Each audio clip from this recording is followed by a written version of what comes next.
Bom, apresentações feitas, vamos a dar aquele giro pelo índice Bovespa.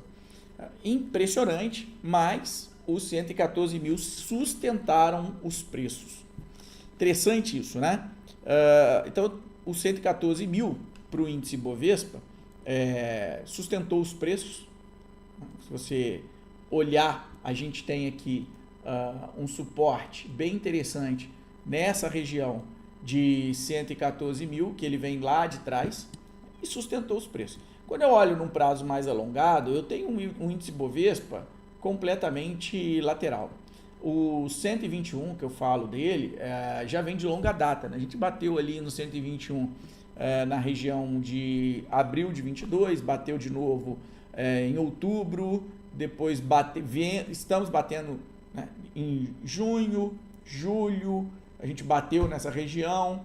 Recentemente, em setembro, tivemos próximos dessa região, mas efetivamente a gente não passa a região de 121 mil. Então, da análise técnica, da teoria da análise técnica, acaba se formando aqui uma região de resistência. Quando a gente está lateral, assim, tudo que acontece aqui dentro dessa região lateral do índice, né, não é muita referência para a gente, ou seja, 114 mil é um suporte? Mas eu estou dentro de uma região de acumulação mais alongada, onde eu tenho suporte lá embaixo, nos 96 mil, e a gente atingiu 96 mil em julho de 22, a gente atingiu 96 mil março e abril de 23, e depois não voltamos mais lá. Então você percebe que a gente está batendo mais no 121 do que nos 96, no suporte. Então a gente está mais próximo de buscar trabalhar acima do 121 do que efetivamente próximo dos 96. Então, dentro dessa congestão, nós temos nessa região de 114, que eu poderia dizer como um suporte intermediário, né, mas devido à teoria técnica, né, eu não tenho efetivamente aqui um suporte muito forte para o índice, mas um suporte intermediário. E que, no curto prazo, o mercado sustentou, né? Semana passada a gente achou bastante compra nessa região, semana retrasada também achamos compra nessa região, e essa semana a gente tentou perder, mas já rapidamente já voltamos, estamos subindo e fechando a semana muito próximo da máxima, ali nos 117 mil pontos do índice Bovespa.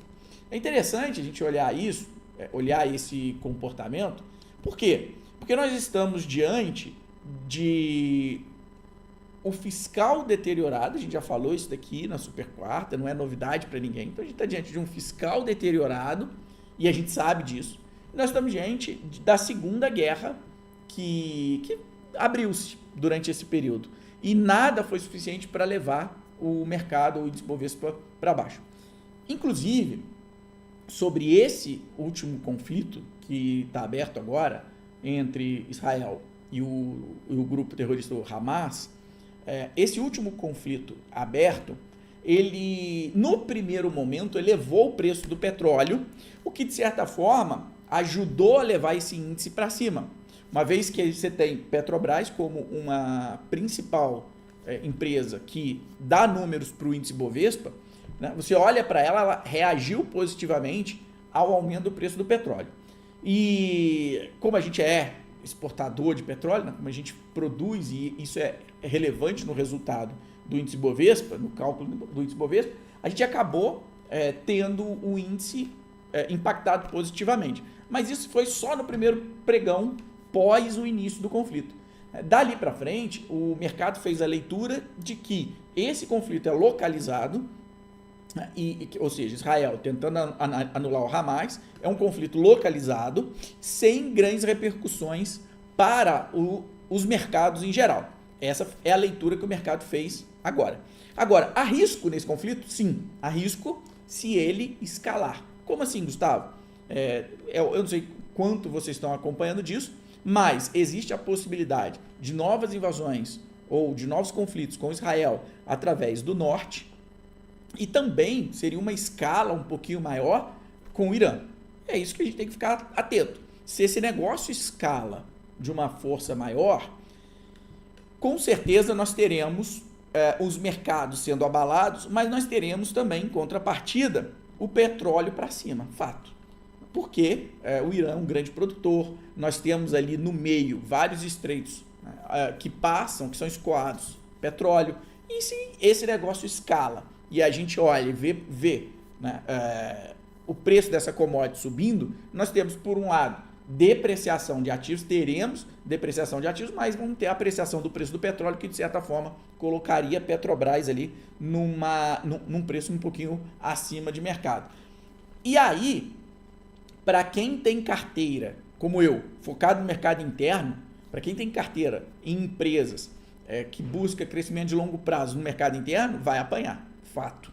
Então, a escalada não seria boa para esse tipo de carteira. A escalada também não é bom para ninguém, óbvio, né? Nós estamos falando de vidas humanas, nós estamos falando de guerra, nós estamos falando de coisas que não seria bom, enfim. Mas, quando a gente analisa o mercado, a gente tem que ser pragmático no que o mundo pode acontecer. O mundo, infelizmente, gosta de conflitos, gosta de guerras. Né? Elas são recorrentes ao longo dos anos. Então, hoje, se houver esse cenário de escalada lá fora, você pode ter certeza que nós vamos ver mercado de small cap ou mercado de middle caps para baixo, vai cair, mas nós teremos algumas empresas impactadas positivamente, principalmente o setor de petróleo na nossa bolsa, não só Petro, mas as Junior Oils, assim chamadas, PRIO, 3S, elas são beneficiadas. Seriam suficientes para sustentar o índice Bovespa? Não, não seria suficiente para sustentar o índice Bovespa, mas o petróleo subiria. Só que a alta do petróleo, ela tem um outro problema para a gente, que é piora do fiscal. Olha só, hein? Então, assim, por um lado, você tem o preço do petróleo para cima, mas por outro lado, você tem um fiscal deteriorando. Você tem um reajuste que precisaria ser feito em derivados aqui dentro. Né? Então, você tem muito mais problema do que efetivamente alguém possa estar pensando. Então eu vou tirar meu dinheiro de ação, que se escalar lá, eu vou ter petróleo, isso aqui. Então, o buraco é muito mais embaixo. Né? Então, você poderia ter uma piora no cenário inflacionário, o que levaria o Banco Central a não reduzir como esperado a taxa de juros. Então, assim, acaba tendo um efeito colateral muito pior mesmo.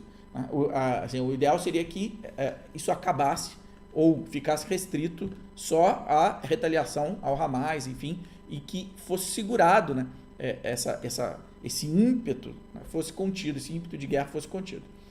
Por quê? Porque o efeito colateral para o índice Bovespa seria pior. Só que hoje, com as informações que a gente tem hoje, até o presente momento, o nosso mercado, não só os nossos mercados, tá? Mercados mundiais, eles estão precificando um conflito bem localizado, aonde a gente teria poucas consequências para o mercado global, e sim consequências ou problemas mais problemas pontuais e centralizados ali na região do conflito, como foi ou como está sendo o conflito entre a Ucrânia e a Rússia. Não chegou a atingir globalmente os mercados, o conflito está muito bem, muito localizado ali. Então o mercado está colocando nessa guerra, né, essa conta, até o momento, essa conta. Né? Se houver essa escalada, aí o cenário muda bastante, e aí a coisa complica bastante para o mundo inteiro. Agora, para o Brasil, a complicação advém nesse sentido. Porém, todavia, né, se você reparar, o Brasil está na contramão dos juros. Enquanto o mundo sobe juros, o Brasil está reduzindo juros. Porém, essa redução seria impactada por um petróleo mais caro, impactando a inflação, trazendo ali um sentimento, um cenário ruim, porque eu tenho um fiscal deteriorado. Quer dizer, se o dever de casa fosse feito, ou seja, mas não dá para esperar isso de governos de esquerda, governos expansionistas. Não dá para esperar, né, que seja feito o dever de casa e que se gaste menos. Nunca na história de nenhum governo expansionista houve redução de gastos. Pelo contrário, aumento de gastos. Então, era isso que foi contratado. Aumento de gastos a gente já sabia. Por outro lado, se a gente tivesse feito o dever de casa, controlado a expansão dos gastos, provavelmente a gente teria um cenário até, de certa forma, mais tranquilo para que o Banco Central reduzisse a taxa de juros. Agora, se há uma escalada desse conflito, aí o negócio piora bastante.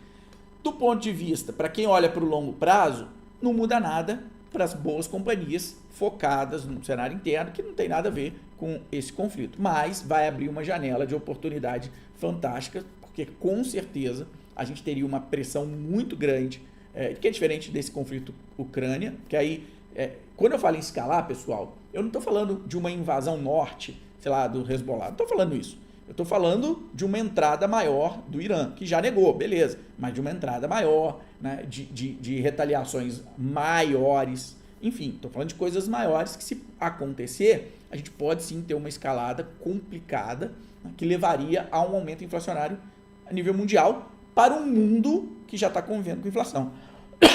Né, se pegar os Estados Unidos, a Europa, a taxa de juros lá no mundo inteiro elevada, o mundo já está convivendo com a inflação, seria muito pior para lá. Aqui, eu até diria que o Brasil, dentro da foto, está até bem. Dentro da foto está bem. Agora, olhando exclusivamente para a gente, não seria muito bom uma pressão inflacionária, já que a gente está numa descendente dos juros, enquanto o mundo está numa ascendente dos juros. Sobre o índice Bovespa é isso. No curto prazo, 114 é suporte, está carimbado. A foto, quer dizer que a gente rompe 121? Não acho, ainda estou pessimista com esse rompimento, né? Eu acho que a gente continua lateral.